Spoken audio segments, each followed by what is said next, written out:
On arrive au troisième point qui est la qualité de la data qu'il te présente.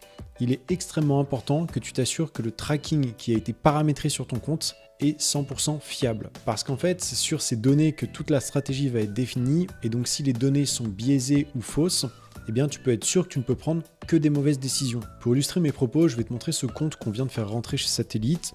Et en fait, pour ce compte, le client nous a dit qu'il voulait des campagnes génériques qui avaient un retour sur investissement de minimum 3. Donc on a regardé le compte, on a vu qu'il y a 4 campagnes génériques qui tournent. Sur les 4, il y en a 3 qui ont déjà un ROAS qui est supérieur à 3. On a 3,81, 3,33 et 3,03. Donc là, c'est super. On a déjà un compte qui est rentable, on n'a plus qu'à scaler. Et on n'a qu'une seule campagne qui a 1,93. C'est pas encore 3, mais on n'est pas très loin. Donc on a des super bases, ça peut pas mieux démarrer. Sauf que en 10 ans d'expérience en Google Ads, j'en ai vu des vertes et des pas mûres, et s'il y a une chose que j'ai bien retenue, c'est qu'il faut toujours vérifier les informations qu'on nous donne. Donc là, le client nous avait dit, le tracking a été paramétré par l'agence, c'est des professionnels, il n'y a rien à craindre à ce niveau, tout est parfait.